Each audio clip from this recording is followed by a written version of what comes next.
Cette émission vous est présentée par African Fusion, au cœur de la cuisine africaine, leader du fast and good africain, avec ses nombreux restaurants près de chez vous. Suivez African Fusion sur les réseaux sociaux. Allez déguster au plus vite dans un des restaurants African Fusion. Les funérailles des tabous, la renaissance par l'excellence. La France a mis Cameroun Airlines en liste noire. Le Cameroun a mis la France en liste noire. La Tu vois, réciprocité.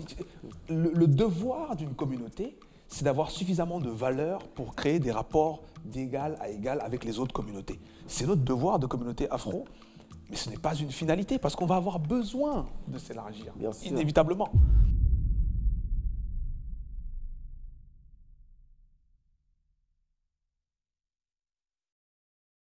Otep, shalom, salam, bonjour à toutes et à tous. J'espère que vous vous portez au moins aussi bien que l'ange dans le cœur de Martin Luther King ou que les larmes de crocodile sur les joues de Magali Berda. Bienvenue dans les funérailles des tabous, votre émission qui, comme vous le savez, s'est donnée pour mission de répondre à l'injonction posée par Frantz Fanon, à savoir participer à la renaissance de la communauté afro, mais par l'excellence. Autrement dit, très loin de la victimisation autodestructrice et encore plus loin de la passivité. Quel bonheur de vous retrouver pour cette nouvelle saison. Vous n'imaginez pas à quel point. Et j'en profite pour vous embarquer, j'en profite pour vous remercier, j'en profite pour vous solliciter. Par vos likes, par vos partages, par vos commentaires, vous n'imaginez pas à quel point vous constituez notre carburant. Nous savons que la route vers notre émancipation est encore longue, il n'empêche que ce carburant est ô combien nécessaire et je vous invite à le poursuivre. J'en profite également pour remercier le plus chaleureusement du cœur nos deux producteurs qui, vous ne le savez peut-être pas, eh bien, ne chôment pas, ne lésinent pas sur les moyens psychologiques, intellectuels ou financiers pour nous permettre de mener à bien ce projet. Penser avec la tête, c'est bien, penser avec la poche et la tête, c'est encore mieux. Donc on remercie Philippe Fabignon, on remercie Maître Taboula Beko pour ce sens du sacrifice qu'ils mettent au service de la communauté afro et au service, évidemment, de l'humanité. L'un ne va pas sans l'autre, ne nous confondez pas. Nous ne sommes pas des Black Panthers, nous sommes des communautaires positifs. Alors aujourd'hui, pour lancer cette nouvelle saison, nous allons traiter d'une thématique que je vais avoir le soin d'accompagner, de mener, de main de maître, en tout cas je l'espère, aux côtés d'un frère d'armes que l'on ne présente plus mais que je prends toujours plaisir à présenter, le frère aux idées perçantes et au regard qui ne l'est pas moins, aux idées économiques et, depuis quelques semaines, quelques mois, fondateur de la Nekao School, le frère Loïc. Bonjour messieurs, comment allez-vous? Ça va très bien, cher frère. Co-fondateur avec M. Tressienzo quand même. Soyons Important de le précis, rappeler. soyons précis. Merci pour l'accueil. Un sacré tandem. Yes.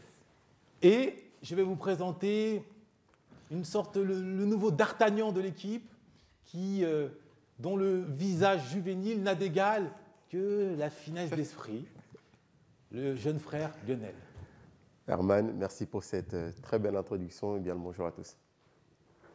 Et avant de vous présenter un invité, bon, on ne vous présente plus, mais là, pour le coup, vous allez voir à quel point c'est un délice d'échanger avec lui, au même titre que c'est un délice de découvrir son contenu jour après jour sur les réseaux sociaux. Il me semble nécessaire de quand même planter le décor. Quand on pense à Moïse, quand on pense à Jésus, quand on pense à Mohamed, quand on pense au Dalai Lama, à Gandhi, à Martin Luther King, on pense à des leaders. Quand on pense à Simone de Beauvoir, Cheikh Anta Diop, Judith Butler, on pense à des leaders. On pense à celles et ceux dans l'histoire qui, par leurs actes, par leurs paroles, par leurs actions, ont entraîné des populations, des groupes sur un chemin. On les appelle, dans les faits, des influenceurs avant l'heure. Quand on pense à Hitler, quand on pense à Staline, quand on pense à Pol Pot, on pense aussi à des leaders qui ont également entraîné des populations sur un chemin, celui, pour le coup, de la destruction. Le rôle du leader n'est rien d'autre que le rôle de l'influenceur. Et aujourd'hui, ce rôle est plus que jamais, sous l'influence des réseaux sociaux, au cœur des civilisations, à commencer par l'Occident. Sauf que, par certains côtés, Jésus, Moïse ont été remplacés par les Nabila, ont été remplacés par d'autres. Et au milieu de cela, de ce chaos, de ce que certains appelleraient la décadence, eh bien, il y a des influenceurs de lumière. Et aujourd'hui, nous avons l'occasion d'en avoir un avec nous. Un certain Sudei, que l'on va accueillir, l'apôtre de la pensée positive, entre autres. Et aujourd'hui, nous allons voir qu'il n'est pas que cela. Frère Sudei, sois le bienvenu, bonjour. Merci infiniment pour l'invitation, le moment. Et je suis très content d'être là, d'assister à ça en vrai, d'entendre l'énergie et l'intention que tu mets. Merci pour la présentation, en tout cas, je suis content d'être là. Alors, première question, tout ce qu'il y a de plus basique, qu'est-ce que ça fait d'être un porteur de la pensée positive au sein d'un royaume de la négativité qu'est la France? Est-ce que tu le perçois comme tel? Je ne le perçois pas comme ça, même si je comprends qu'on puisse voir les choses comme ça.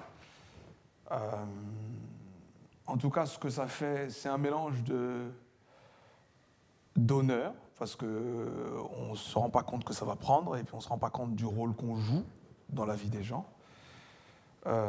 C'est un mélange de pression, parce qu'on se rend compte de l'importance de la lumière quand il y a de l'ombre. Et c'est passionnant quand même. C'est passionnant quand même. Moi, je suis une personne qui est très empathique, très axée sur ce que les gens vivent, ressentent et tout ça. Donc, aider quelqu'un à mieux se sentir, c'est quelque chose qui me procure énormément de bien. Donc, il y a des fois où c'est même égoïste de faire ce que je fais. Parce que je sais que j'aide quelqu'un à sourire, à se lever, quelqu'un qui... Bref, on va rentrer en détail dans tout ce que je fais, mais c'est une mission, c'est un honneur et les enjeux sont réels. Très bien. Et en parlant donc de mission, à quel moment, quel a été le déclic Sudei? À quel moment le papillon est sorti de la coquille? Il y a plusieurs moments. Il y a plusieurs moments parce qu'une vie, c'est plein d'étapes. J'adore voir ça comme un ensemble d'escaliers qui te permettent de devenir une version, puis une autre, puis une autre, puis une autre. Donc il y a eu le moment où l'individu déjà a pris la responsabilité de sa vie. Tu vois, je suis sorti du besoin de protection des parents ou du besoin de X ou de Y. Ça a été un moment très important. Mais le moment où je me suis mis dans la peau d'une personne qui aspire à être leader, tu vois, parce que tu as quand même posé des mots, c'est pas... On ne peut pas prendre ça comme un badge et dire oui, je suis un leader. Le leader, ça implique énormément de choses, surtout moi dans le sens que je donne à ce mot. Ce deuxième moment-là, il s'est fait parce que quand j'ai découvert qu'il y avait des personnes qui avaient étudié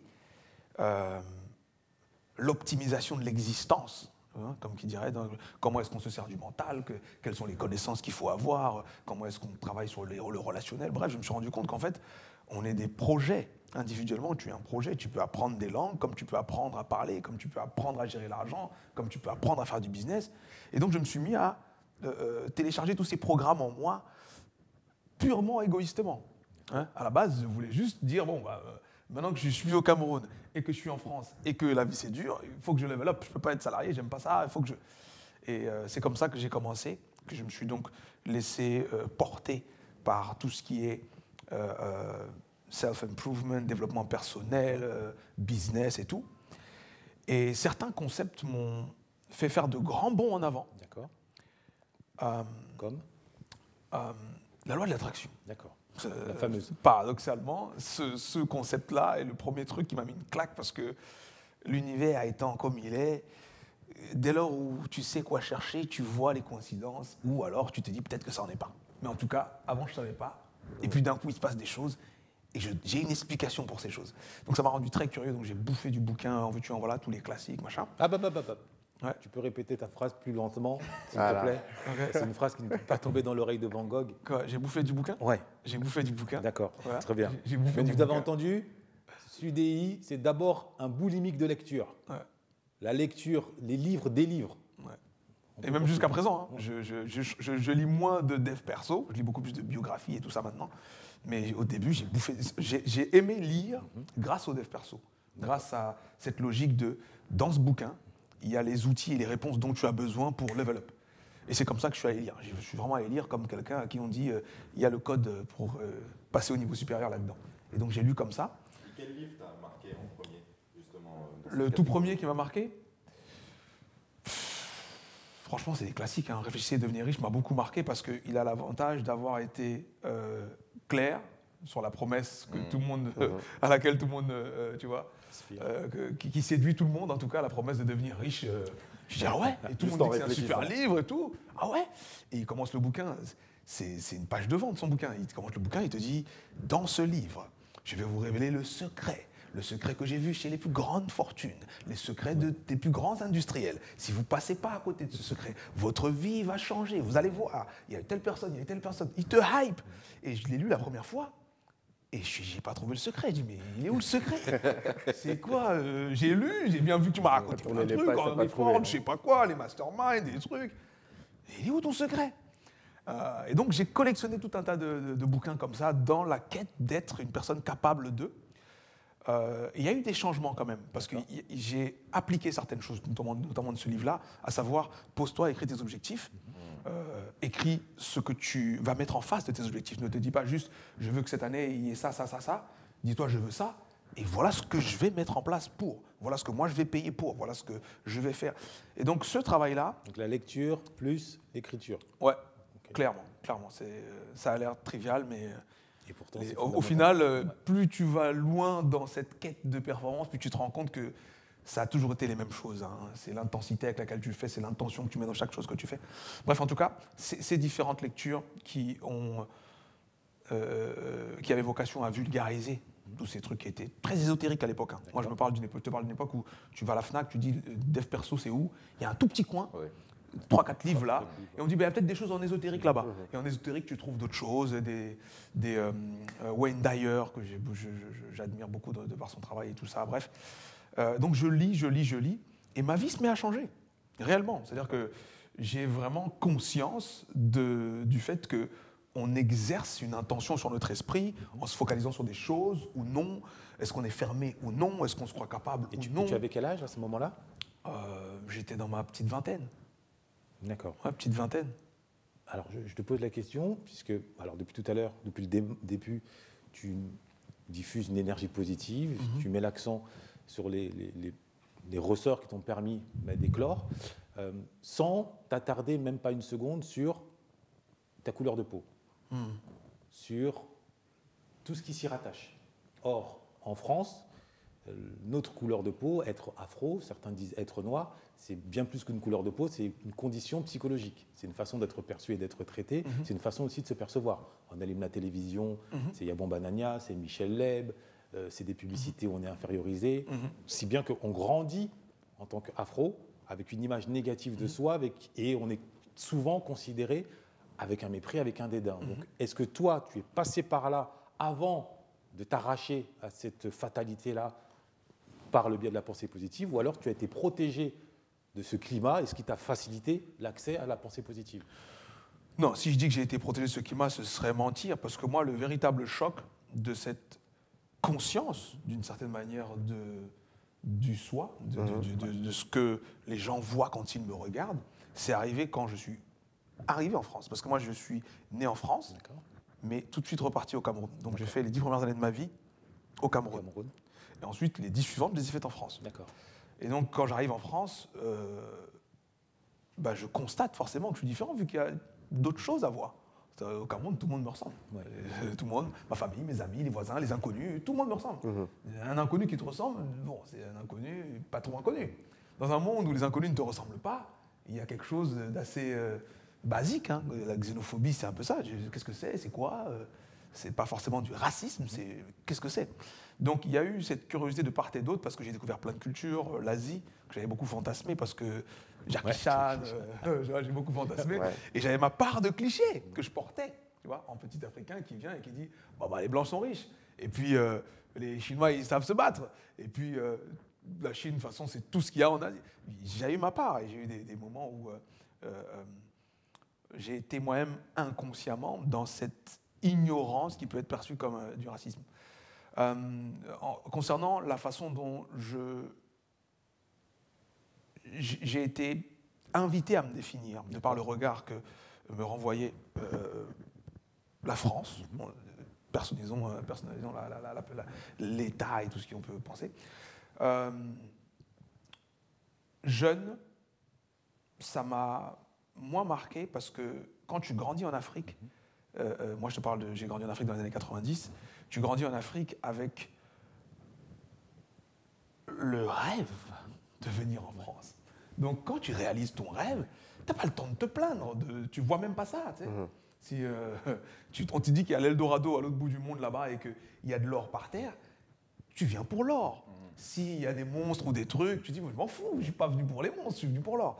Donc j'ai été protégé par ce rêve et ramené à la réalité un peu plus tard, donc dans mon adolescence, dans les premiers boulots que tu cherches, dans plein de choses de ce type-là. Est-ce qu'il y a eu une situation qui, précisément, t'a ouvert les yeux sur cette réalité, sur cette souffrance psychologique imposée, ou en tout cas à laquelle on t'a confronté? Dans ma vie à moi? Ouais. Il y a eu plein de choses. Il y a des profs. Moi, mes parents ont toujours sacralisé l'importance de l'école et ont toujours voulu qu'on aille dans les meilleures écoles possibles. Un tout bon parent camerounais qui se respecte. Ce qui veut dire qu'à un moment dans mon parcours, j'ai été dans un lycée à Sceaux, une ville dans le 92, qui est une ville assez huppée, pour se limiter à ce mot-là. On devait être 15 ou 20 noirs. Et j'étais le seul avec un background africain. D'accord. Tu vois? Parce qu'il y a réellement... Le seul blédard. Voilà. You got that right. Et en réalité, je fais un bond là-bas, mais en fait, quand tu dis blédard, boum, le mot, vu qu'il reprend une place dans mon intellect, je le repositionne beaucoup plus tôt. Alors en réalité, on met 1000 guillemets. Hein. Blédard, on sait très bien que c'est péjoratif. Voilà. C'est juste une expression qu'on utilisait pour différencier. Les Français d'origine. Différent à ce niveau-là, tu t'es toujours senti différent par rapport aux autres frères noirs avec lesquels tu étais en cours? African Fusion, au cœur de la cuisine africaine, leader du fast and good africain, avec ses nombreux restaurants près de chez vous. Paris 13e, Paris 18e, Paris 20e, Villetaneuse, Cergy, Creil, Saint-Cyr 78 et Casablanca. Je dirais pas que je me suis senti différent parce qu'en fait, il y a réellement le temps où le rêve devient ta nouvelle norme. C'est-à-dire qu'au début, j'étais émerveillé par la France sans qu'elle ait rien à faire pour moi. Le seul fait qu'elle soit me faisait rêver. J'étais là. De la neige, waouh! Des DAB, distributeurs automatiques, waouh! Elle est belle cette phrase. C'est tout con, hein? Si je peux me permettre, elle est belle cette phrase. J'étais émerveillé par la France sans qu'elle n'ait rien à faire pour moi. Ouais, c'est la vérité. Okay. Tu vois, j'étais émerveillé parce que c'était un rêve, c'était tout un tas de choses. Et donc comment, avec cet émerveillement, tu recevais ou tu percevais les discours de désillusion, en tout cas de pessimisme, de noirceur qui pouvaient sortir de la bouche? Pas du tout conscient à l'époque. Ok. J'étais pas du tout conscient à l'époque. Je savais qu'il y avait de l'ignorance, de la xénophobie. La bouche de ceux qui avaient ta couleur de peau, mais qui étaient nés ici. Et qui avaient peut-être tendance à dire « Ah, la France, ils ne nous aiment pas. Non, la France, ils ne nous aiment pas, c'est un pays de racistes. Est-ce que tu as été pollué ou environné par ce discours-là, qu'on peut entendre parfois dans la bouche de certains rappeurs? Clairement. Après, moi, j'ai grandi du moins dans cette part de mon adolescence où il y avait la possibilité de comprendre et de se positionner par rapport à ça. J'étais en ZEP, moi, j'étais dans le 94. Au collège des Boulereaux. Et t'es de Champigny alors? Ouais, j'ai été là-bas. Je ne suis pas resté là-bas indéfiniment, mais j'y étais. Et il y avait à l'époque, en tout cas dans l'identité de banlieue, une force, une carapace qui faisait que ils nous aiment pas, mais on s'en fout. Tu vois, il y avait plus cette carapace de OK, on va créer une identité. Je ne sais pas si ça a été fait consciemment ou pas, mais en tout cas, moi, en jeune qui cherche à se trouver une place, l'un des choix que j'avais, c'est tu deviens un banlieusard, ok. Tu deviens dur. Voilà, il y a une bagarre là-bas, tu vas bagarrer, tu vas machin, un truc. Donc les préoccupations liées à ma couleur de peau m'échappaient. D'accord. J'étais jeune, et jeune, tu fais plein d'autres choses, les filles, les machins, la bagarre, les trucs, les premiers téléphones, je sais pas quoi. Qu'est-ce qui t'a poussé du coup à vouloir devenir un leader? Parce que tu parlais de leadership tout à l'heure. Je pense que tu penses que tu es un leader. Qu'est-ce qui t'a poussé à avoir cette envie-là? Tu sais, contrairement à ce que tu penses, quand je me regarde, je vois mon leadership mais je ne me pense pas leader. Parce que pour moi, la qualité première d'un leader, c'est un courage monstrueux. Tu vois? Et il y a des combats, il y a des directions que je ne prends pas, parce que je n'ai pas encore le courage de les prendre. Tu vois? Parce que les gens qu'il a cités comme leaders, c'est des personnes dont j'ai lu les biographies. Hein. Je parlais de ça, je ne lis plus trop le dev perso, je lis les biographies maintenant. Il y a un abandon de soi dans le leadership. C'est-à-dire le leadership, quand c'est un produit, de sacrifice. Ouais, quand c'est un produit pour les dirigeants et tout ça, tu vois, je fais des séminaires sur le leadership, je fais des conférences sur le leadership, j'explique et tout ça. Pour mon staff, je suis un leader, il n'y a pas de problème. Mais quand tu parles de ce niveau de leadership-là, en réalité, ta personne disparaît. Tu vois, ta personne disparaît, tes intérêts disparaissent. Tu disparais. Tu es un porte-parole, tu es un moteur d'un mouvement plus grand que toi, de loin. Et te perçois-tu, tu t'en fous. dans le prolongement de cette question, te perçois-tu, comme c'est le cas avec beaucoup de leaders, comme l'instrument de Dieu? Parce que tu évoques souvent la présence de... Enfin, tu évoques souvent la foi, l'importance de la foi. Je vis avec Voilà. tous les jours au quotidien. Te perçois-tu comme l'instrument de son œuvre? Je ne peux pas faire autrement, parce que, tu sais, quand tu décides de te mettre dans la création de valeur, ok, et donc tu te mets au service des gens. Tu vois, quand je fais du contenu, je le fais pour les gens. Moi, je fais pas. Il y a des vidéos que je ne regarde même pas. Tu vois. J'ai fini. C'est pas pour moi que j'ai fait la vidéo. Tu vois. Et donc tu vois l'impact que ça a sur les gens qui ont reçu. Tu vois qu'il y a un décalage parfois entre ce que toi tu as mis et ce qu'ils ont reçu. Des fois, ce qu'ils reçoivent, c'est incroyable. Et tu dis, mais je ne savais pas que c'était ça, donc ça ne peut pas être moi. Tu vois. Et je suis quelqu'un de très spontané, je ne prépare pas. On s'est parlé en off là juste avant, je ne t'ai pas demandé les questions et tout. D'ailleurs, désolé, je n'ai pas vu le machin. Bref, parenthèse. Je suis très spontané, je parle comme ça vient, je suis très spontané. Et quand, dans cette spontanéité-là, tu arrives à toucher précisément une personne, tu es obligé de te poser la question. Est-ce que c'est moi qui ai fait ça, alors que je n'avais pas l'intention d'aller si loin dans ce que j'ai fait? Je prends du recul, tu vois, c'est comme avec humilité, je dis aux frérots, moi, en vrai, quand je me regarde, j'estime pas que je sois un leader si... Tu vois, il y a des leaders qui ont un impact sur les populations à une échelle beaucoup plus grande. Individuellement, je suis un excellent leader. C'est-à-dire que si tu me donnes un individu, je serai un excellent leader pour lui parce que le combat que j'ai mené jusqu'à présent, c'est la conquête de moi-même. Et donc, je suis capable d'aider quelqu'un à se conquérir lui-même. Maintenant, un leader, c'est pour une masse de personnes. C'est toute autre réalité. C'est vraiment une toute autre réalité. Et dans ton cas, tu dirais que ce qui fait que tu n'es pas un leader au sens où tu l'entends, c'est une volonté de ta part, une protection, ou alors c'est peut-être pas... Non, c'est step by step. Tu vois, c'est step by step. Tu vois, chaque chose en son temps et j'ai pas envie de me précipiter. Tu ne te sens pas prêt? Bah, je pense que,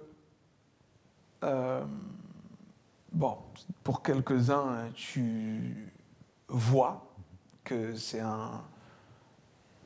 une période par laquelle il faut passer, de délibération comme ça, de mort de soi, d'une certaine manière. Moi, là, je me rappelle d'une vidéo qui est assez connue de Sankara, peu avant qu'il décède, ou peu avant qu'il soit assassiné, pour dire les choses comme elles sont.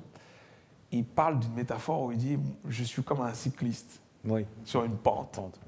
Et il arrête de pédaler. Là, ça y est, c'est mort. Là. Elle est trop étroite, la pente.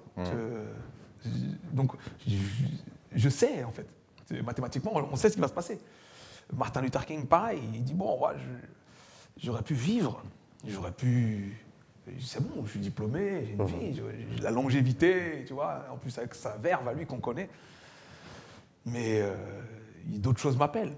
Et ça, pour moi, c'est un step qui est juste gigantesque. Tu vois.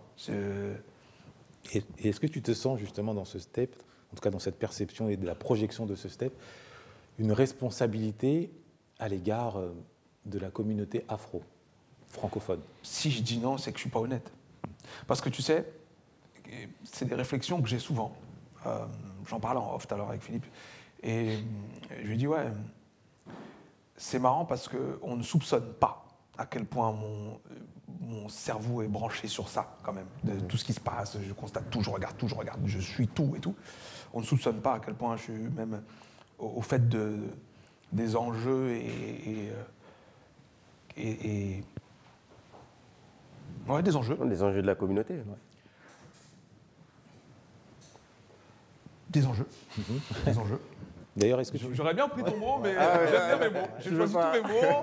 Faut pas me donner des mots. Non. Okay, non, mais après, on sait très bien de quoi on parle. C'est le funérailles des tabous. Donc, il n'y a pas de tabou. Pas de tabou. Ah, j'espère. On est là pour ça. On est là pour ça. Mais par rapport à ça, je disais que dans cette réflexion-là, j'ai eu une discussion avec mon père et je lui ai exposé le problème. Je lui ai dit, bon, tu as 45 ans de plus que moi, donc tu sais forcément des choses qui vont m'éclairer. Dis-moi, s'il te plaît. Et il m'a répondu, tu sais, je vais te dire deux choses. Première chose, c'est que quand on se bouge pas par peur, on se bouge parce qu'on a un rêve. Il faut un rêve qui te donne envie d'aller là-bas. Et la deuxième chose, c'est que toutes les personnes qui sont dans des positions où ils peuvent aider doivent réaliser que si c'est pas elles, eh ben alors c'est qui? Tu vois, j'étais venu chercher de l'aide, il m'a mis dans une tourmente encore plus grande. Je suis reparti gamberger, écrire. Donc, est-ce que C'est un repère pour toi, ton père, aujourd'hui. Je suis gigantesque, t'imagines même pas. C'est un leader. C'est amusant. C'est un leader. Ah, c'est un leader, c'est un monstrueux leader. D'un point de vue familial ou... Je ne veux pas vous dropper cette info là maintenant. Prochain épisode, je vais vous dropper l'info. Alors, tu me coupes l'herbe sous le pied, puisque c'était vraiment une thématique que je voulais aborder avec toi. Alors, sachant qu'à travers tes vidéos, tu évoques souvent ta mère, paix à son âme, et je n'ai pas entendu, en tout cas, la présence de ton père, le poids de ton père dans ton développement. Donc là, c'est... Pourtant, il est énorme. D'accord. Il est énorme. Tu sais, plus j'ai grandi, il y a, et c'est marrant, parce que vu que j'ai étudié aussi tout ce qui est la psychologie de l'individu, le développement de l'identité masculine et tout ça, Voilà. tout ça, il y a une logique de destitution du père pour te sentir homme, même inconscient. Hein. Ouais, le complexe d'Oedipe, quoi. Voilà, on va toujours vers ça. Et donc j'ai eu un fort rejet dans cette période d'adolescent, de voilà, ça y est, je suis un mec de banlieue, je suis chaud là, un rejet de tout ce qu'il était. Et quand j'ai passé cette phase, la phrase avec laquelle je vivais, c'est la pomme ne tombe jamais loin du pommier. La pomme ne tombe jamais loin du pommier. Et on se ressemble énormément. D'accord. Mais c'est un homme d'un courage d'un autre niveau. C'est un homme d'un courage d'un autre niveau. D'accord. Vraiment, Ok. ouais, c'est vraiment... Et toi-même, tu es papa? Je suis papa. Ça me met cette pression d'ailleurs. Voilà, tu vois, parce que je me dis, bon, bah, tu as une plateforme. J'ai une métaphore que je partage souvent, c'est que quand tu as ton rapport à tes parents, tu peux soit te voir comme quelqu'un qui est sous leur protection, donc tes parents ont mis un toit sur ta tête, ou soit tu peux te dire, bah, en fait, mes parents ont construit une plateforme pour moi, et mon devoir, c'est de monter à ce niveau-là et de hisser plus haut une nouvelle plateforme, de façon à ce que générationnellement, il se passe quelque chose de... Donc j'ai cette métaphore-là qui me suit. Je suis sous le toit. Hein. D'accord. Je ne suis pas encore sur la plateforme. Hein. T'as combien d'enfants? J'en ai qu'un. Une petite fille. Une petite fille. Elle a quel âge? 2 ans. Ok. 2 ans.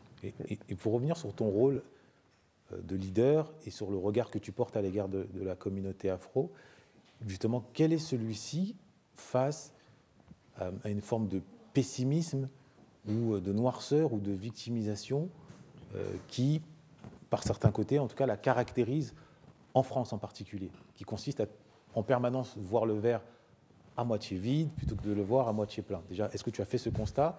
Et voilà. Pour moi, il y a les facteurs endogènes et les facteurs exogènes. Il y a effectivement la logique de stigmate, il y a effectivement la logique de complexe qu'on doit régler à l'intérieur de la communauté et dire, bon, en fait, il y a plein de choses que tu peux faire que tu ne te vois pas faire, donc tu ne les fais pas. Et c'est même réconfortant d'avoir une explication à ça, parce que le courage qu'il te faut pour aller oser dire « I'm gonna do that », tu ne l'as pas, tu ne le cherches pas, mais par contre, tu as une excuse. Donc, il y a ça. Mais le côté exogène existe aussi parce qu'on est à une époque où la communauté n'a jamais été aussi fédérée, qu'on le dise, mais on se rend bien compte qu'elle n'est pas assez fédérée. Donc, c'est un mélange des deux. Quand tu dis aussi fédéré, c'est-à-dire?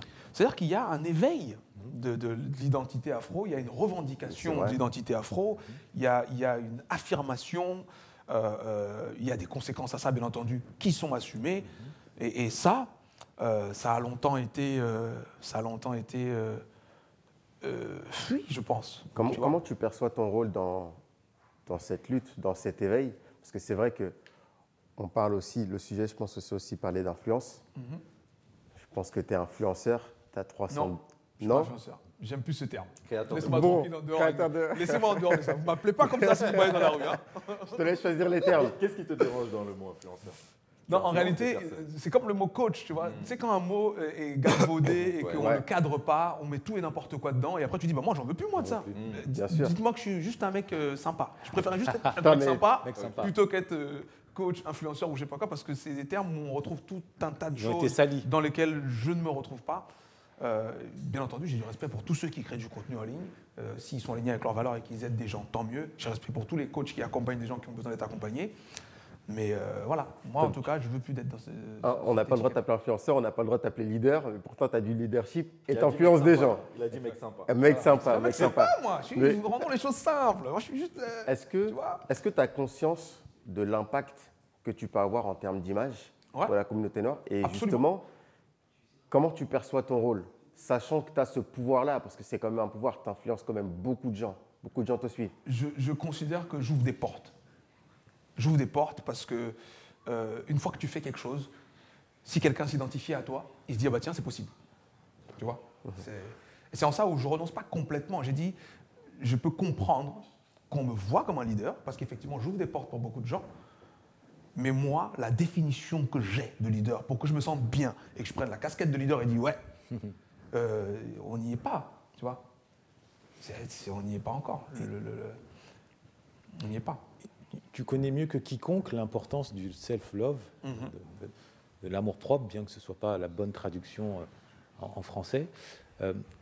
Quel est ton regard quand, face à une forme de tension, certains même y voient de la haine, qui peut traverser le rapport homme-femme afro en France? Est-ce que tu l'as observé, premièrement? Je l'observe. Okay. Je l'observe, c'est indéniable. Je l'observe. Et je l'ai observé. J'ai l'impression que ça s'est plus lu dans la communauté afro-américaine à la base.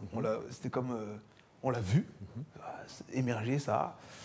Ce qui est vrai, c'est que pour moi, c'est un problème qu'on peut élargir à juste la dynamique qu'il y a dans la relation entre les deux genres. C'est-à-dire que ce qu'on peut retrouver comme dynamique conflictuelle ou d'opposition chez l'homme et la femme afro, on le retrouve chez l'homme et la femme en général. Sauf qu'à l'homme et la femme afro, on ajoute la composante afro et les facteurs endogènes, exogènes dont on parlait. Parce qu'en fait,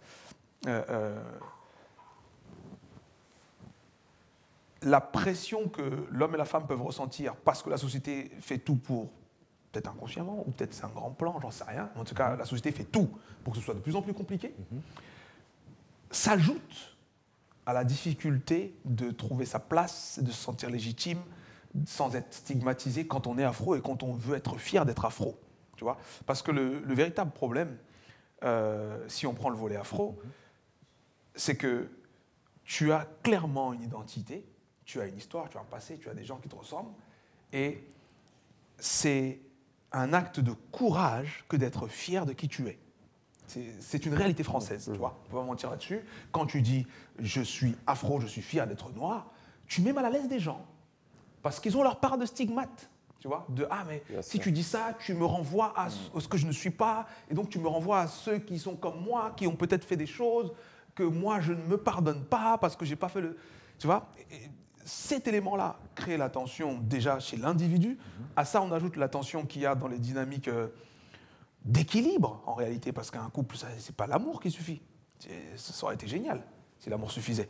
Mais il y a tout un tas d'autres éléments qui rentrent en compte. Donc oui, je le perçois, et je pense que l'amour qu'on se porte à soi-même et la relation qu'on a avec soi-même est un bel élément, mais on peut arriver à un équilibre individuel, donc dans son rapport à soi, sans forcément être capable d'aller en relation avec l'autre. C'est-à-dire que tu peux prendre un homme, tu travailles avec lui en solo, il guérit tout, il est bien et tout, mais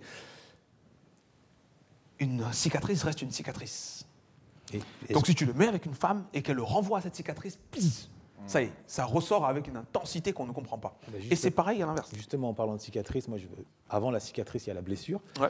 Et bon nombre de femmes afro reprochent aux hommes afro de ne pas les aider à transformer la blessure identitaire en cicatrice, voire même de contribuer à l'élargir et à l'approfondir.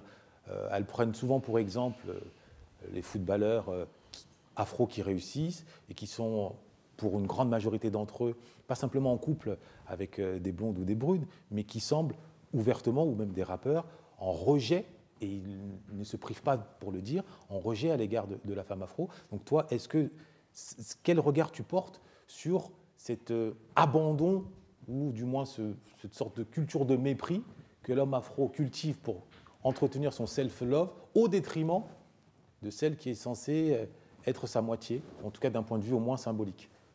Non, pour moi, c'est pas lié au self-love, malheureusement, c'est lié à un complexe. C'est lié à un complexe. Rejeter ce qui nous ressemble, ça veut forcément dire qu'on rejette une part de soi, donc ça ne peut pas être du self-love. Ça ne peut pas être du self-love, mathématiquement, ce n'est pas possible. Donc pour moi, il y a un travail pour moi qui est fait inconsciemment peut-être par la société, sous plein d'aspects, tu vois, sous plein d'aspects, sur la starification de couples mixtes, sur plein de volets, les films, les machins, plein d'éléments comme ça qui ressemblent à rien mais qui conditionnent ce qu'on considère être beau et ne pas l'être. Ma mère, t'en as parlé plus tôt, son métier, c'était esthéticienne. D'accord. Et son combat, et ce qui est fou, c'est qu'aujourd'hui, j'ai très peu de photos d'elle, même si je peux aller chez la famille et en trouver, mais j'ai une photo d'elle qui était une photo qu'elle avait affichée dans son centre esthétique, son salon, et dessus, elle a écrit « J'ai créé les produits G », donc c'est sa marque à elle, pour mettre en lumière la beauté de la femme noire. Ça revient à ce que me posait la question. Est-ce que me rappelle-moi ton prénom? Lionel. Lionel me posait la question de est-ce que tu es capable d'identifier quel rôle tu as? Et j'ai dit j'ai le rôle d'ouverture de porte parce qu'en vivant ma vie, en disant je ne m'arrête pas là, j'ouvre, je permets à d'autres gens de passer derrière. Ma mère, en le faisant, a permis à d'autres gens de passer derrière. Les femmes noires qui s'assument, qui sont fières d'être qui elles sont et qui mettent en avant leur singularité, ouvrent des portes. C'est un combat. On ne peut pas juste pointer du doigt ceux qui ne nous aident pas ou ceux qui ne voient pas notre grandeur, notre beauté ou notre valeur. C'est un combat. Le monde a besoin de leaders, le monde a besoin de personnes qui affirment ça, qui assument ça, qui aiment ça. Ce qui est triste, c'est que si on prend l'approche communautaire et qu'on se dit, en fait, une communauté, c'est deux piliers, les hommes et les femmes, si dans les hommes et les femmes, il y a cette cassure, comment on fait? Une question à $1 milliard. C'est moi qu'on puisse dire. Je pense que c'est bien le problème. Après, moi, je suis très content d'avoir des personnes comme Sudei qui, même si la seule chose qui me rend triste, c'est qu'il n'assume peut-être pas son rôle de leader. En tout cas, c'en est un. Mais en tout cas, dans le monde des réseaux sociaux, parce que c'est vrai que tu as une grosse présence sur les réseaux sociaux, les Noirs sur les réseaux sociaux, c'est vrai qu'on a tendance un peu à être stigmatisés comme étant le mec qui vient, qui danse, le mec qui vient et qui est là seulement pour amuser la galerie. Et c'est vrai que ça a un impact qui est vraiment fort sur l'inconscient collectif. Ouais. Alors que là, on a une personne qui vient complètement briser ça, il est en rupture avec ça. Je pense qu'il faut le souligner, il faut le mettre en valeur, quoi. C'est en ça où je dis que j'ouvre des portes. Tu sais, moi, il y a 4 ans, Musical.ly, machin, devient TikTok. Ouais. Tout le monde danse sur TikTok. OK? J'ai un alternant qui me dit « Ouais, c'est super ce truc-là, tu devrais être sur ce réseau. » Je regarde, je vois tout le monde danser. Je dis mais ouais, on t'a pas encore vu danser. Je vois pas comment je vais danser. On t'a pas encore vu danser sur les réseaux. Et après, je me dis, tu sais quoi? Je vais pas venir pour faire ce que les gens font. Je vais venir pour faire ce que je fais ici. Et donc, je viens sur TikTok. 1 minute à l'époque, c'était la limite. Et je fais mes premiers formats courts. Tu vois, et on pourrait presque regarder les dates. C'est parmi les premiers. De toute la francophonie, les contenus, c'est parmi les premiers. Parce que je te parle début 2020 et tout. Et bien, qu'est-ce qui s'est passé à ton avis? Ça a marché. Ça a marché. On doit prendre, tu vois, au même titre que je refuse le rôle de leader, au sens où moi je l'entends, je ne dis pas que je vis sans leadership. Je suis conscient du fait que des gens me regardent, des plus jeunes, des moins jeunes, et que ce que je fais contribue à influencer le conscient et l'inconscient collectif à l'intérieur et à l'extérieur de la communauté. Tu vois Par exemple, tu vois, tout à l'heure, quand on a commencé à parler du sujet de France Racisme, j'ai précisé xénophobie, ignorance. Pourquoi? Parce qu'il y a beaucoup de gens qui doivent voir autre chose que ce qu'ils ont en tête concernant un homme noir ou une femme noire. C'est fatigant de le faire, mais c'est le devoir de ceux qui peuvent le faire de le faire. De dire, ah oui, moi, tout à fait correct, j'adore quand il parle, le frérot. C'est incroyable, tu vois. Je trouve ça, ça se boit, tu vois. On doit le voir, tu vois. On doit le voir. Pourquoi? Parce que d'autres vont se dire, mais on peut, regarde, il est philosophe, mais tu te rends compte? C'est-à-dire qu'il s'assied et il réfléchit. Waouh, on peut faire ça. Bien sûr. Oui, on peut faire ça. Tiens, il fait des séminaires pour des dirigeants. Il est devant un parterre de plus de 100 personnes, moyenne d'âge 50 ans, que des dirigeants blancs et tout. Ah, il fait ça, CDI. Ben oui, on peut faire ça. Il y a ce leadership qu'on a de par le courage qu'on a de faire ce qu'on peut faire. Moi, c'est parce que je vois des choses tellement grandes que je dis, mais non, tu vois, c'est là-bas être leader pour moi. Mais en réalité, dans ce que je suis tous les jours, je suis conscient quand même de cette responsabilité.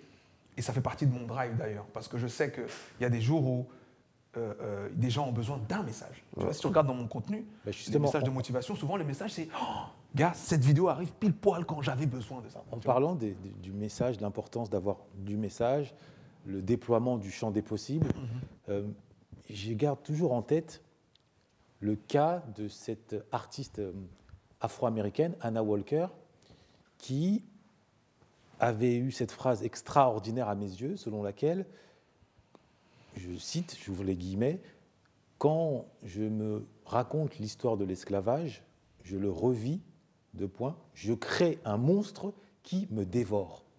Je crée un monstre qui me dévore. » Une phrase qui doit nous obliger à remettre en question la portée positive que l'on prête au devoir de mémoire. Donc ma question est la suivante.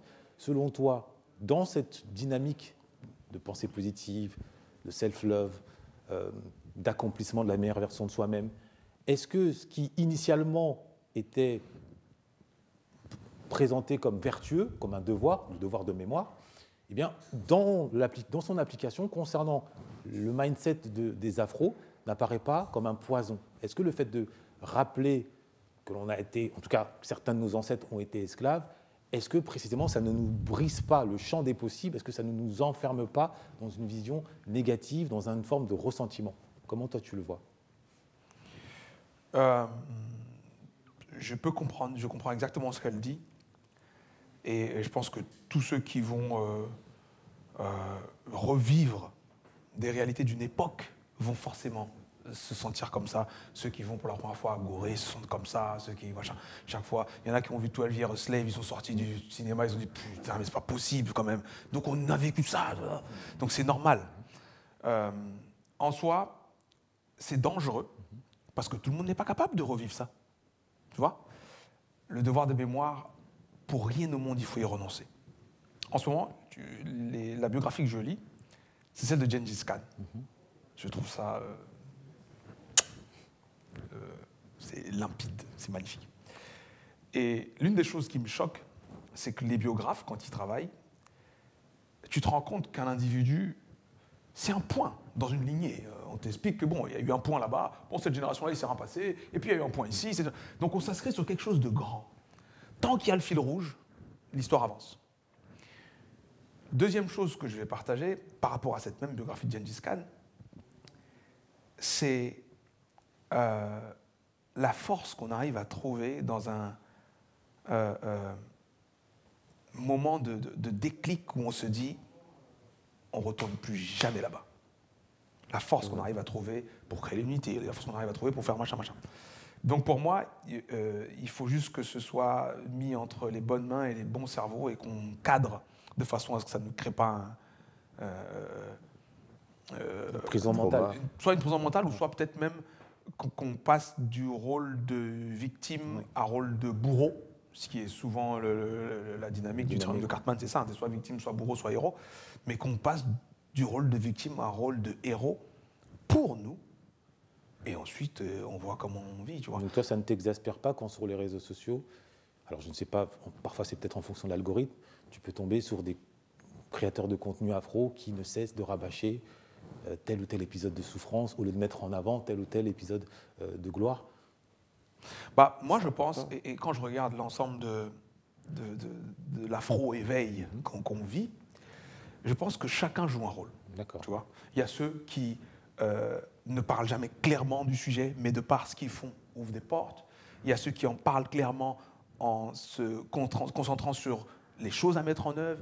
Il y a ceux qui reviennent sur le passé pour dire c'est important que tu saches, ça c'est nous qui l'avons inventé, ça c'est machin. Tout le monde joue un rôle. D'accord. Et vu qu'il y a ce spectre de différents rôles, il y a forcément des extrêmes. D'accord. Tu vois, et l'extrême de la victimisation, forcément, on se dit, bon, bah, c'est moyen ce que tu fais là. Mais il y a quand même de l'importance parce que c'est peut-être ces extrêmes-là qui vont éveiller une personne qui sera plus modérée ou qui vont, tu vois. D'accord. Donc moi, je ne suis pas particulièrement fermé à quelque forme d'éveil que ce soit. Par contre, je suis très conscient du fait que vivre dans l'impuissance, c'est très mauvais pour la santé.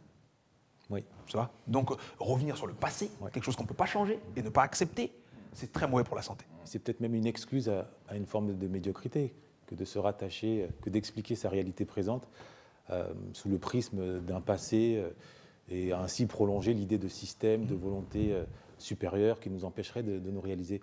Mais pour revenir au mindset, en tant que Camerounais ou Camerounais d'origine, moi ce qui me marque avec le Cameroun et d'autres pays, j'imagine, c'est ce mindset de combativité. Au Cameroun, vous pouvez tomber sur des jeunes de 10 ans, de 12 ans, de 15 ans, pieds nus, qui ont à peine mangé de la journée. Vous leur demandez ce qu'ils vont faire dans la vie, ils vont te répondre président de la République. C'est-à-dire qu'il y a une détermination incroyable et qui prouve, qui peut-être peut expliquer en partie ta positivité, ton énergie que tu véhicules, que tu nous transmets aujourd'hui, et on t'en remercie. Donc ça, je tenais à souligner, c'est quand même très, très important. J'aimerais m'attarder sur un autre point. À travers tes vidéos, alors tu mets en avant, par exemple, l'idée de devenir une Rolls. Tu mets en avant, voilà, tu utilises beaucoup de métaphores, beaucoup d'images.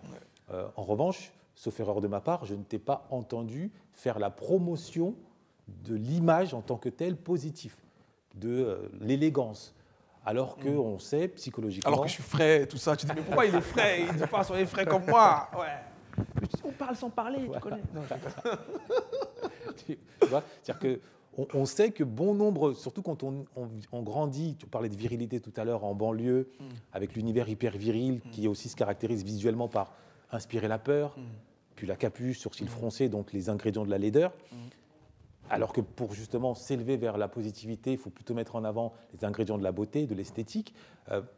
Est-ce que c'est un domaine que tu estimes qui ne correspond pas au chemin de la pensée positive, ou alors tu n'y as juste pas pensé? De mettre en avant, de souligner... J'y pense parce que, tu vois, dans le cadre de ce que je fais, on va bien au-delà de vidéos. Dès lors où les gens sortent des réseaux, il y a l'accompagnement individuel, l'accompagnement de groupe, les programmes et tout ça. Et l'une des choses que je mets en place quand on travaille à la construction d'une image saine et positive de soi, c'est réellement l'image. C'est-à-dire que, comment est-ce qu'on fait pour que, quand tu regardes le miroir, tu kiffes? On regarde ce qu'il y a, qui est cool. On voit ce qu'il y a que tu peux changer, que tu veux changer, et donc tu le changes. Et on compose avec tout ça, et on finit même avec un shooting. C'est-à-dire que la photo vient immortaliser. Dire, tu vois, ça c'est Watt. Ah ouais, j'avoue, c'est une bonne nouvelle, ça change, tu vois. Ça change, ça fait. Non, on le fait. Mais c'est très. Enfin, ça demande beaucoup plus de temps. Tu vois, ça demande beaucoup plus de temps. Il faut que tout le monde bosse ensemble. Le conseiller en images, les maquilleurs, les machins, le photo, les trucs, il faut du temps. Donc, c'est pas quelque chose qu'on fait tout le temps. Mais j'estime que ça a une importance capitale parce que pour beaucoup de gens, croiser le miroir, c'est pas marrant.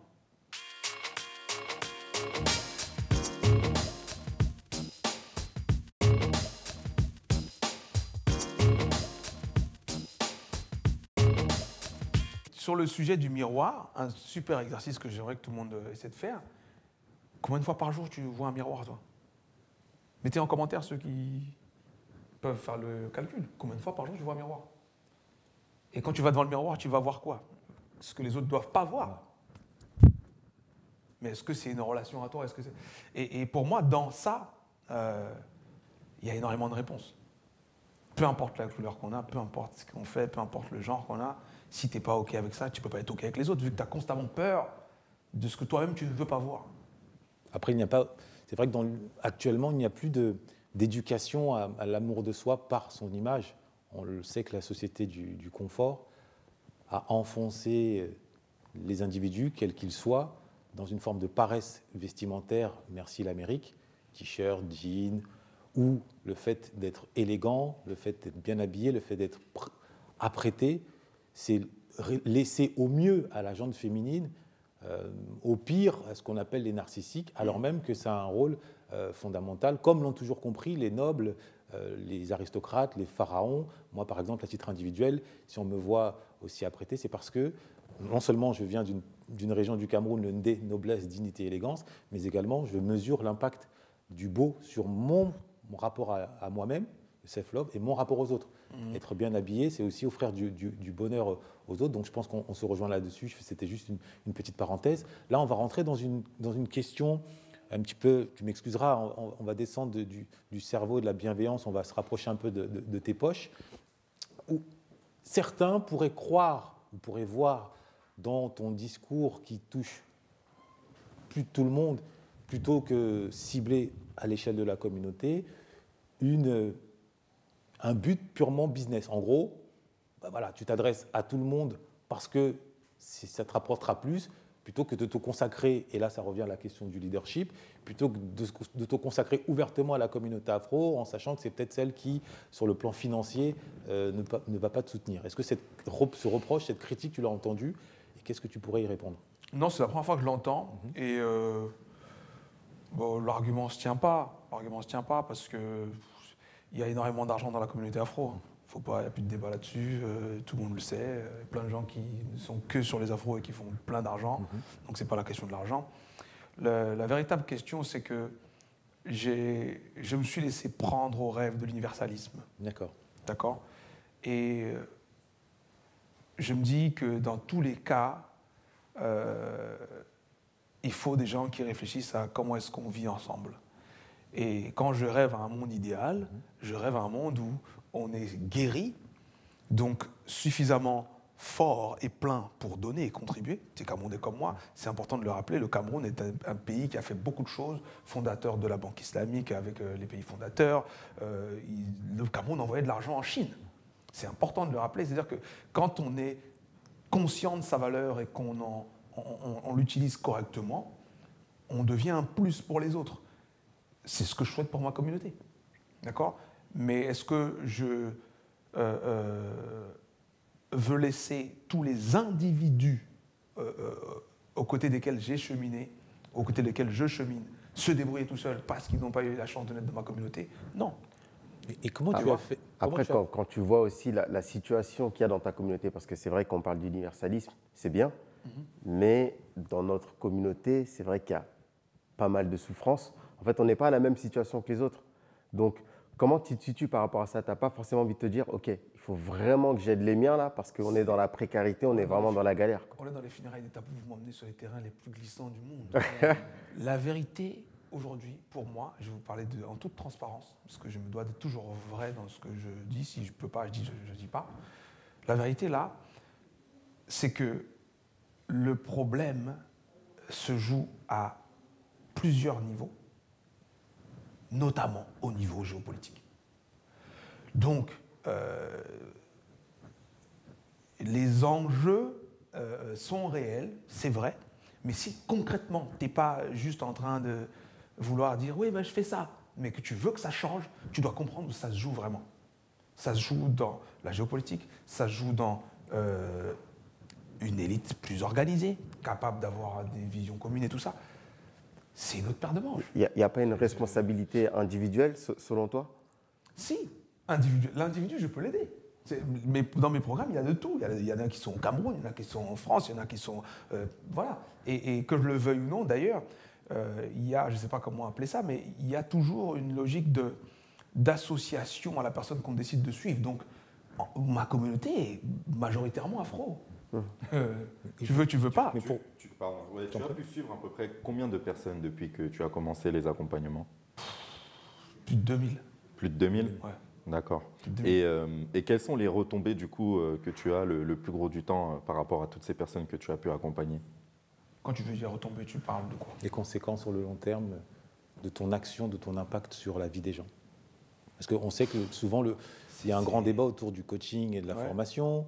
Le coaching est censé accompagner pour faire émerger des compétences, à la différence de formateur, du fait que parfois, le formateur, il te met un shoot de positivité, il te fait croire que ça y est, tu changes de vie, mais après il disparaît de ta vie et une semaine plus tard, tu retombes dans tes travers à la différence du coaching. Donc toi, comment, avec les 2000, ton expérience, as-tu pu percevoir sur la durée ton impact sur la vie des gens que tu accompagnes? C'est une question qui n'est pas forcément simple. L'impact est réel, il est indéniable. Il y a des gens que j'ai accompagnés qui sont littéralement métamorphosés. Il y a des personnes qui sont venues. Et tu vois, pour te dire, un cas qui colle avec tout ce qu'on se raconte. Il y a une jeune femme qui est venue dans un de mes programmes. Elle l'a pris sur un coup de tête, elle ne savait pas trop, elle venait de divorcer. Donc elle vient pour pouvoir sortir de cette période de deuil relationnel et machin. Dans le travail qu'on fait, je renvoie les gens à l'écriture, parce qu'il faut qu'on écrive sur sa propre vie, que tu puisses être conscient de ce que tu te racontes à toi-même inconsciemment. C'est-à-dire, c'est quoi ton histoire? T'es né où? T'as vécu quoi? Machin. Donc quand tu fais ce travail-là, des choses émergent. Certaines douleurs reviennent, certains souvenirs reviennent. Et quand on a fait ce travail-là avec cette jeune femme, lors de la cohorte, parce que c'était un accompagnement de groupe, donc on travaille en individuel, on travaille en groupe, on repart en individuel. Lors de la cohorte, elle est venue et elle a fondu en larmes devant un ensemble de personnes assez hétérogènes. Il y a de tout, des hommes, des femmes, des jeunes, des moins jeunes, des blancs, des rebeux, des renois, il y a tout. Et elle fond en larmes et elle s'ouvre. Et elle s'ouvre et elle dit des choses qui sont très fortes et qui ont frappé tout le monde ce jour-là. Elle a dit la vérité, c'est que je me rends compte là que j'ai honte de qui je suis. J'ai honte de mes cheveux, j'ai honte de ma peau, j'ai honte de mon nom, j'ai même honte de ma personne, je trouve que je ne suis pas intéressante. Bref, elle parle de la femme, mais elle parle également de la femme noire, elle parle également de son niveau d'intelligence relationnelle ou de culture, on pourrait dire. Et donc elle s'ouvre comme ça, elle fond en larmes. Cette femme-là suit donc le programme. Je l'emmène à se challenger dans l'acceptation de ce qu'elle est, qu'elle n'avait jamais réussi à accepter jusqu'à présent. Quelques jours plus tard, son challenge à elle, c'est tu vas aller au travail sans aucun artifice. C'est terrifiant pour elle, parce que ça fait des années qu'elle fait tout ce qu'il faut pour se cacher derrière ce qu'elle... Tu vas aller sans aucun artifice. Non, je ne peux pas, tu as fait le programme, tu as payé, il faut que tu le fasses, tu as payé pour rien. Elle le fait, c'est une épreuve du feu qui est terrifiante pour elle, elle s'enferme aux toilettes là-bas, elle pleure, mais elle le fait. Quand elle rentre, ses filles ont assisté à ça. Et ses filles lui parlent très spontanément de ce qu'elles voient d'elle, lui parlent de sa beauté, lui parlent de son courage, ça la touche. Le programme se termine, elle a pris confiance en elle un peu, elle parle, elle est ouverte, elle se montre sans artifice. L'année d'après, elle me sollicite, et vous savez pourquoi elle me sollicite? Pour que j'écrive la préface de son livre. Cette même année, elle fait une tournée où elle va prendre la parole pour dire voilà les femmes, voilà qui j'étais, voilà. Il y a des histoires comme ça, il y en a plusieurs, je pourrais en parler. Donc individuellement, je sais quel est l'impact. À une autre échelle, je sais quel est l'impact parce que c'est un leader, cette femme, dans ce qu'elle fait, tu vois. Et ton programme de formation dure combien de temps? Celui qu'elle a suivi, durait 8 semaines. D'accord. Tu as 8 semaines où on travaille sur les différents blocs qui permettent de s'aligner avec soi. Okay. Donc l'impact, je le vois, j'ai du mal à le mesures. Je le mesure par ce que les personnes... Mais tu le ressens. Voilà, tu vois ce que quelqu'un devient. Tu vois ce que quelqu'un devient. Tu contribues à l'aider à trouver en lui le courage, la lumière, la légitimité. Tu as un vrai démenti à la mauvaise réputation qui colle de plus en plus à justement à la pensée positive, qui pendant un temps avait connu un regain d'intérêt avec la PNL, et puis finalement les gens ont commencé à dire oui mais c'est du vent, les gens ne changent pas leurs habitudes pour de vrai, on ne redresse pas un fer forgé. Or toi tu confirmes que c'est possible dès lors qu'on s'en donne les moyens. C'est clairement possible parce qu'en réalité tu as différents leviers. La plupart des gens se concentrent sur, on a parlé de livres tout à l'heure, la connaissance, et il y a l'état, c'est propre à la PNL, ça, la logique de à quoi tu penses, sur quoi tu te concentres, ça crée un état émotionnel, donc motivation, envie, tout ça. Et connaissance, c'est les seuls éléments que tu retrouves généralement. Dès que tu vas en profondeur, tu as l'identité. L'identité, tu la changes.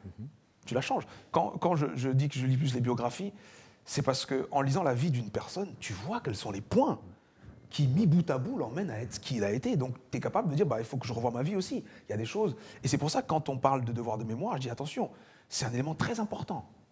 Je ne sais pas si vous aviez vu le reportage qu'Arte a fait sur la Chine, il y a peut-être 2 ou 3 ans, Le Monde selon Xi Jinping. Ça vous dit quelque chose? Oui. Le fil rouge, c'est la Chine se rappelle de ce qu'elle a vécu. Et il y a cette notion de mémoire, pas pour se victimiser, mais pour dire, OK, voilà ce qu'on doit rétablir. Voilà maintenant de là où on part, là où on doit aller. Et c'est vrai pour toutes les personnes, communautés et nations qui émergent. On part d'une douleur parfois pour dire « OK, never again ». Et l'individu doit être capable de faire ça. C'est-à-dire qu'on a tous des stigmates d'une histoire qu'on a vécue. Récemment, j'ai fait une vidéo sur Thierry Henry. Vous avez vu Thierry Henry sur Internet qui s'est ouvert là-dessus? Voilà, j'ai fait une vidéo dessus. Pourquoi? Parce qu'il y a énormément de valeurs dans notre part d'ombre. Et ça, c'est Jung qui le dit, c'est pas moi. Même si Jung l'a dit, ça ne veut pas dire que Jung, tout ce qu'il dit, c'est vrai. Mais pour moi, il y a cette logique de... Le regard que tu poses sur toi-même n'est pas complet parce que tu ne vois pas ce que tu as de plus dans ce que tu n'aimes pas chez toi. Tu vois ce que je veux dire? Et dans tout ce qu'on rejette de soi, il y a de la valeur. Que ce soit une identité hyper virile qui rejette sa part émotionnelle, il y a de la valeur. Que ce soit une identité hyper émotionnelle qui rejette sa part de guerrier ou de guerrière, il y a de la valeur. On travaille sur tout ça quand on fait. Une question. D'un point de vue développement de carrière, puisqu'aujourd'hui tu as de l'influence et il y a peut-être des personnes qui aimeraient être comme toi, quels sont les 3 conseils que tu donnerais à quelqu'un justement qui veut démarrer et qui veut en arriver à ton niveau aujourd'hui? Travaille sur toi plus que tu travailles sur n'importe quoi d'autre. Parce que moi, je veux dire la vérité, le véritable impact des choses que je crée, c'est quand je vais en moi-même trouver les réponses. Tu vois, je t'en parlais tout à l'heure en off de ma logique des 5 espaces relationnels. C'est parce que j'ai souffert de cette façon de fonctionner que je dis, mais en fait, il faut que je trouve un moyen de gérer ça. Et comment penses-tu pouvoir qu'un individu puisse rentrer en lui-même quand il ne maîtrise que 300 mots de vocabulaire? C'est quelque chose que je ne cesse de répéter. C'est vrai que c'est très compliqué, ça. Voilà. Très compliqué. Beaucoup pensent que j'exagère, que j'essaye de mettre en avant ma formation, mon métier, alors que dans le réel, tu as peut-être été confronté, beaucoup des nôtres sont enfermés dans une pauvreté, dans un désert linguistique qui, d'une part, les rend prisonniers de l'impulsivité, puisque quand on ne maîtrise pas les mots, on ne peut pas maîtriser ses émotions, et par ailleurs sont prisonniers du regard d'autrui et du conditionnement, puisque pareil, quand on ne maîtrise pas les mots, on ne peut pas se raconter, on ne peut pas se découvrir de l'intérieur. Donc, comment se fait-il que très souvent, dans les discours de leaders en matière de développement personnel, cette dimension linguistique sur l'importance de maîtriser les mots, d'avoir un champ de vocabulaire vaste, d'avoir un vocabulaire affectif maîtrisé, est quasiment absent. En tout cas, je l'entends rarement. C'est pas absent, tu as parlé de PNL tout à l'heure, c'est un des 3 piliers de la PNL, le langage. Tu vois, on prend l'exemple, je sais pas moi, nous on est Camerounais, c'est quoi vos origines? Congo. Congo, Martinique. Imaginons quelqu'un qui vive dans le désert. On sait que parce qu'il y a du sable partout, il y a forcément plus de mots qu'ailleurs pour définir le sable. Quelqu'un qui a très peu de sable, le sable c'est le sable. Quelqu'un qui a beaucoup de sable, il commence à nuancer le sable. Le sable mouillé, le sable sec, le sable dur, le sable avec lequel on fait la construction, le sable avec lequel on fait des... Tu vois. Pareil pour quelqu'un qui vit dans la neige. Les Russes ont certainement beaucoup plus de mots pour définir la neige que nous. Et se connaître soi, c'est aussi créer ces nuances-là. Tu as parlé tout à l'heure de l'aspect émotionnel de la chose. Il y a des gens qui ne savent pas mettre de mots sur les émotions. Il y a ces éléments-là dans les blocs de l'information pour dire, mais en fait, les émotions, ce ne sont pas les sentiments. Les émotions, c'est ça. Les émotions, même, ça a un but. Tout cet aspect cognitif et intellectuel permet effectivement de désamorcer certaines situations ou même de comme tu l'as dit, se raconter d'une autre manière, de façon à ce que le point de vue qu'on a sur soi-même prévale sur la vie de je ne sais pas quel Tartampion qu'on ne connaît pas. On s'en fout de ce qu'il raconte Tartampion. Quel élément il a pour réellement me juger? Pas grand-chose. Bah ouais. Et avant d'aboutir à une conclusion, bien que cet échange soit riche et qui m'aurait mérité des heures et des heures, j'aimerais rapidement revenir sur un dernier point soulevé par Lionel, sur la tentation du repli communautaire. C'est que tu poursuis, tu caresses ce rêve universaliste et c'est tout à ton honneur. J'ai eu à le caresser pendant de nombreuses années.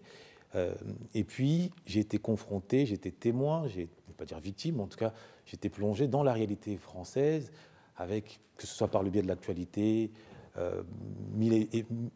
assez variée, à cette forme de repli communautaire qui, finalement, a tendance peut-être à t'attirer, à te dire que, écoute, moi je suis universaliste, mais en définitive, je desserre, entre guillemets, les miens. C'est comme le médecin qui va soigner toute la ville, alors pas sa famille. Voilà, pas sa famille. Donc, comment toi tu résistes à cette tentation communautaire dans l'époque actuelle? Pour moi, l'universalisme, ce n'est pas l'absence de communauté, mais la communion de toutes les communautés, par le biais d'une communauté plus grande que les communautés individuelles. Je suis le dernier d'une fratrie de 4, mon père a des frères, j'ai donc des cousins, on fait partie d'une grande famille, mais j'ai une famille nucléaire. Et maintenant, je suis père de famille, j'ai encore une autre famille. Donc, j'ai ces différents rôles et ces différentes responsabilités et même ces différents droits en fonction des environnements auxquels je prends part. Donc, moi, je prends part à la place que je veux avoir dans ma communauté, de la manière que je juge être la plus saine pour tout le monde aujourd'hui. Je prends également part à la place que je veux avoir dans le monde, de la manière que je juge être la plus saine aujourd'hui. Donc, pour moi, il n'y a pas d'opposition, si ce n'est quand on rentre dans ce que j'ai répondu à Lionel, l'aspect beaucoup plus factuel et concret de la chose, à savoir la géopolitique. Tu vois, on voit en fonction de comment est-ce qu'un pays est positionné, comment ses ressortissants sont traités. Il y a un levier. Moi, ça m'avait beaucoup marqué à l'époque où la Cameroun Airlines volait. Il y a eu le vol Malaysian Airlines, que tout le monde connaît, qui a disparu. Bref, on ne va pas rentrer là-dedans. Et ensuite, il y a eu les listes de telle compagnie, vous ne volez pas ici, vous ne volez pas là-bas. La France a mis Cameroun Airlines en liste noire. Le Cameroun a mis la France en liste noire. La réciprocité. Tu vois, le devoir d'une communauté, c'est d'avoir suffisamment de valeur pour créer des rapports d'égal à égal avec les autres communautés. C'est notre devoir de communauté afro, mais ce n'est pas une finalité, parce qu'on va avoir besoin de s'élargir, inévitablement. Donc, c'est en ça où moi je me dis, c'est bien que tout le monde y prenne part à sa manière, c'est bien que tout le monde sache ce qu'on a en commun, autour de quoi on peut se réunir. C'est une discussion entre frérots, on se retient, on se réunit, on parle. S'il y a d'autres choses qu'on doit faire, on le fait. Mais chacun son volet, tu vois, chacun peut avoir son périmètre. Tu as décidé de prendre le logos, je trouve que c'est un combat admirable, c'est très beau, et on voit l'impact. Tu as décidé de prendre les finances, c'est un combat admirable, on voit l'impact. J'ai décidé de prendre l'individu, sa valeur personnelle, on voit l'impact, ainsi de suite. Ensemble, on fait quelque chose de fort. Mais une fois qu'on a fini ça, imaginons par exemple qu'on ait fait un bond en avant d'un siècle. Et que la communauté, maintenant, c'est beaucoup plus clair, on sait qui est qui fait quoi, les équilibres politiques ont changé, tout ça. La suite, c'est quoi? Il faut une suite. Oui. Il faut une suite. Ce qui est indéniable, c'est que le continent... Déjà, ce sera bien, parce qu'on est on quand va même... On va y arriver, mais on est quand même un peu loin. Mais évidemment qu'on est loin. Attends, en fait, on est un peu loin, c'est-à-dire en fait, on est dans la communauté, trop de membres de la communauté vivent dans une précarité autant financière, éducationnelle, en termes d'estime de soi. On a plein de carences. C'est pour ça que… Est-ce que, sans vouloir te couper, hein, mais tu dis on est un peu lent, et pourquoi je m'attarde, c'est parce que tu es le plus jeune, c'est pas de faire offense que de le dire bien autour de la sûr, table, bien et sûr. pourtant tu sembles tenir le discours le plus pessimiste. Moi, je vous le dis en tant… Donc ma question, c'est selon toi, est-ce que la communauté au sens large vit mieux ou vit moins bien aujourd'hui qu'hier, ou inversement? Moins bien aujourd'hui qu'hier, je ne sais pas, je n'étais pas forcément là hier. En tout cas, aujourd'hui, on doit vivre mieux. Ça, c'est une certitude. Et c'est pour ça que le discours d'universalisme, moi aussi, je suis un mec assez utopique, un peu comme toi, ou idéaliste. Hein. Mais l'universalisme, ça a ses limites dans la mesure où, en fait, nous, on vient de tellement loin qu'on a besoin d'avoir un fort repli identitaire, pas parce qu'on veut rester entre nous, mais qu'on a besoin de rééquilibrer. Aujourd'hui, c'est de ça dont on a besoin, parce qu'on n'est pas au même niveau que les autres. Donc, c'est pour ça qu'on a, ça fait peut-être un peu peur que voilà, qu'il y ait des Noirs aujourd'hui qui disent voilà, je suis noir et fier de l'être, mais en fait, c'est juste pour rétablir l'équilibre. Peut-être que dans 20 ans, on n'aura plus besoin de le faire. Mais moi, je persiste et signe qu'aujourd'hui, on n'est pas encore à l'heure de l'universalisme, à mon sens. Dans mon combat qui est personnel, en tout cas qui est le mien, je pense qu'on doit rétablir l'équilibre et qu'on doit avoir des Noirs qui viennent et qui disent « ouais, je suis noir et je suis fier. Et je suis chef d'entreprise, et je suis coach, et je suis… voilà quoi. » Tu as l'impression que dans ma façon de voir l'universalisme, j'interdis aux Noirs d'être fiers de qui ils sont? Non, ce n'est pas forcément ce que je dis. Mais ce que je dis, qu'à un moment donné, on ne peut pas tout faire en même temps. Selon moi, on ne peut pas avoir la volonté de l'universel et la volonté de la communauté, parce que la volonté de la communauté, au point où on en est actuellement, on a besoin de 100% d'engagement. On ne peut pas être et universaliste et 100% communautaire. En gros, je pense… Tu ne peux pas soigner à la fois les voisins et tes enfants. Ah, c'est pas possible. Okay. En fait, il y a un focus à faire. Il y a une échelle de priorité. Donc, en gros, pour toi, les enfants sont gravement malades. Le médecin ne doit pas aller travailler là. Il doit sauver sa famille. C'est ça, en fait. Il doit sauver sa famille? Oui. Si on regarde la métaphore du médecin qui peut soigner ses enfants et peut soigner dehors, clairement. Ses enfants sont gravement malades. Je suis médecin, je soigne mes enfants avant d'aller soigner à l'extérieur. Quel sens ça aurait d'aller soigner à l'extérieur alors que je n'ai pas soigné chez moi? Moi, je vais dire comment je perçois ce discours sur l'universalisme et tu vas me dire si je le traduis bien. Mais je pense que d'un point de vue historique et par rapport à là où on en est aujourd'hui, effectivement, ce n'est pas le moment d'agir de façon universaliste. Mais ton curseur sur le futur peut se placer sur l'universalisme. Bien sûr. Tu peux juste te dire que d'un point de vue stratégique, aujourd'hui, il est important de pouvoir se recentrer sur nous. Mais tu peux quand même avoir ta vision et te dire que tu fais ça pour l'universalisme. Alors moi je ne sais pas si… parce que vos deux points de vue, enfin les trois points de vue sont très riches. On arrive bientôt à la fin. Et pour moi, ça fait référence à la partition ou au dualisme entre la figure de Joseph dans la Bible et la figure de Coriolan, qui est un général romain. Coriolan, voyant on va dire la bassesse de son peuple, il s'en est détourné pour mettre son don au service du peuple ennemi. D'accord ? Joseph, lui, il a mis son don au service de l'autorité qui n'était pas pharaonique, et par son don, le pharaon a reconnu son don, il a dit « Comme tu m'as aidé, maintenant je vais aider les tiens. » Moi, initialement, on aurait pu te percevoir, en tout cas, certains peuvent considérer que, entre guillemets, j'emploie 1000 guillemets, tu es un traître à la communauté, tu te préoccupes, parce que le mot universaliste dans la communauté est de plus en plus souillé, connoté. Ils peuvent considérer que voilà, tu es un traître, tu travailles pour les autres plutôt que de te préoccuper des tiens. Moi, je considère qu'à l'inverse, volontairement ou pas, ton excellence, tu la mets au service du plus grand nombre de tous, sans frein, sans barrière. Et parce que tu la mets au service de tous, eh bien, parmi les autres, un peu comme tu vas créer, un peu comme Nelson Mandela, l'envie où tu vas réveiller eh bien, le désir aussi de contribuer au soulèvement ou à la reconstruction de notre communauté. Voilà, moi, en tout cas, ma lecture, je ne sais pas si tu la partages, mais je pense que ton rôle, si tu dois en avoir un, c'est plutôt celui-ci. C'est exceller, comme dans le livre The Green Book, par ton génie individuel, parce que tu offres à tout le monde, indépendamment de la couleur de peau, eh bien, toutes celles et ceux qui vont être touchés, finalement, ils vont revenir, ils vont dire « Attendez, moi, c'est un Sudéi, un Afro qui m'a aidé. je suis peut-être blonde, je suis peut-être brun, je suis peut-être arabe, je suis peut-être musulman maghrébin, eh bien finalement la souffrance des afros au Congo, ailleurs, ben, je vais aussi contribuer par effet, entre guillemets, par envoi d'ascenseur. Voilà moi comment je perçois les choses. Je ne sais pas si tu as un regard à porter là-dessus avant que je te pose les dernières questions pour terminer. Moi, je trouve que c'est une bonne synthèse. Après, je vais quand même ajouter ma tendance à un certain pragmatisme, tu vois. Quand une situation est compliquée et qu'elle est injuste, c'est facile de la lire de l'extérieur. On peut regarder un match de foot, expliquer pourquoi ils ont perdu et tout ça. Ok. Si réellement tu veux changer le truc, ça ne se fait pas en un claquement de doigts. Tu dois avoir un plan et tu dois ordonnancer les choses. Et je pense que c'est le devoir de toute personne qui veut le bien de sa communauté de s'inscrire dans le plan qui, au final, aura le meilleur impact sur la communauté. Même si, à tel ou tel chapitre de ton plan, on ne te comprendra pas. Si toi, tu sais où est ton cœur, où est ta volonté, et ce que tu prévois de faire, tu vas le faire.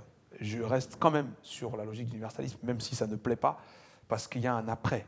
Tu vois, si on fait le parallèle de la relation homme-femme qu'on estime être quelque chose de très challengeant, la femme, en la personnifiant en une seule personne et en généralisant extrêmement, ne mettez pas dans des sauces, voulait son indépendance, voulait accéder à la possibilité du choix. Je n'ai plus à m'imposer quelques mailles que ce soit ou quelques comportements que ce soit. Je peux travailler, je peux gagner. Ok, je voulais ça. Maintenant que je l'ai, what do we do now? Tu vois, c'est le what do we do now. Moi, dans ma tête, je dis, bon, en fait, il faut déjà penser quand même comme les égaux de ceux qui sont actuellement au-dessus pour dire, bon, comment est-ce qu'on fait dans le monde actuellement? Quels sont les enjeux? Quels sont les machins? Et tu vois, dans les différentes choses que j'ai dites aujourd'hui, il y a une logique de temporalité à chaque fois. Plus le temps passe, plus je pense en temporalité. Je me dis, bon, en fait, t'es un épisode, t'es quelqu'un, voilà, tu vas faire ce que tu peux dans le temps imparti qui te sera donné, les 80 étés que tu auras à vivre, si Dieu te permet d'en avoir 80, et après, ce sera fini pour toi. Ok. Qu'est-ce que tu auras, à quoi tu auras contribué, est-ce que tu auras fait? Et c'est pour ça que tu m'as posé la question tout à l'heure, ah, c'est quoi le projet? Je t'ai dit, c'est un bouquin, parce qu'en fait, c'est ça le vrai truc qui va rester, qui concrètement va être à la portée du maximum de gens. Il y a plein de gens qui veulent par exemple prendre mes programmes et qui disent j'ai pas les moyens. Il y a d'autres qui vont venir te voir, ils vont vouloir prendre, ils n'auront pas les moyens. D'autres qui vont venir te voir, ils vont dire bah, moi j'ai pas les moyens, j'ai pas les CPF, ou j'ai pas X, ou j'ai pas Y, donc je ne peux pas. Pourtant ils ont besoin. Qu'est-ce que ça dit du leadership? Qu'est-ce que ça... Donc je pense que les raccourcis c'est dangereux. Le temps ne pardonne pas ce qui se fait sans lui, quoi. Voilà. Et en guise de conclusion, je vais te poser des questions à trous, en te demandant de les terminer, assez courtes, si ça ne te dérange pas. Je suis fier d'être un afro, néanmoins, je suis avant tout fier d'être le fils de mes parents. Très bien. En France, n'importe qui a son destin en main, à condition de... Arrêter de se plaindre et à travailler. J'adore la communauté afro, dans la mesure où... On s'adore entre nous. Une maison sans livre, c'est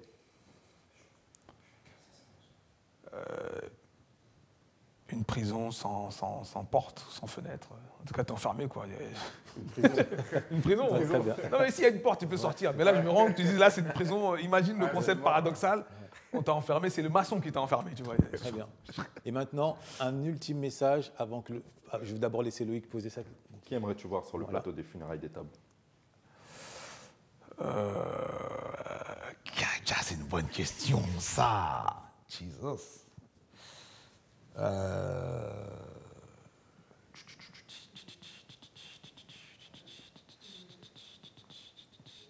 Je réfléchis bien parce que j'ai pas envie de dire un truc précipité. Qui est-ce que j'aimerais voir ici? Personne, peut-être. Si. En fait, je me projette dans les réflexions qu'il y aura et je me dis quel point de vue je veux voir être confronté à... Tu vois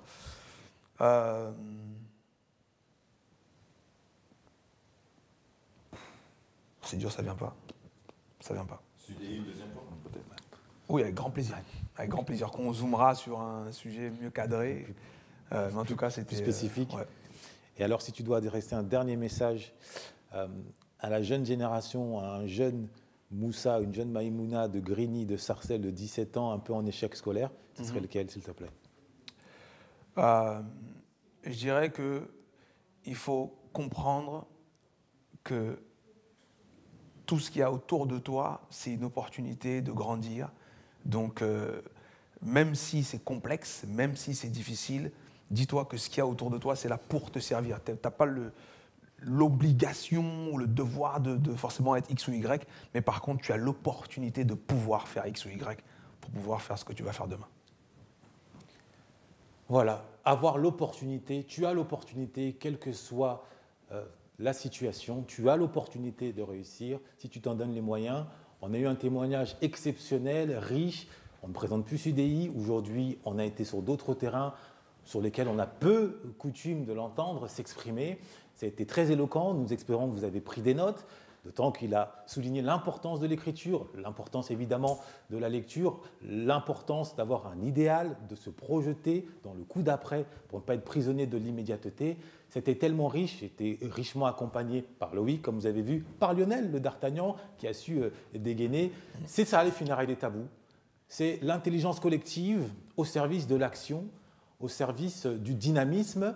On a parfaitement conscience que tout seul, on va vite, mais c'est ensemble que l'on va loin. Et c'est surtout ensemble autour d'une table que l'on va loin et au-dessus de nos émotions négatives, au-dessus de l'instabilité et du pessimisme. Là où nous attend notre renaissance par l'excellence. N'oubliez pas de liker, de partager, de commenter de façon constructive si vous estimez que nous le méritons. C'était les funérailles des tabous, nous vous disons à très bientôt.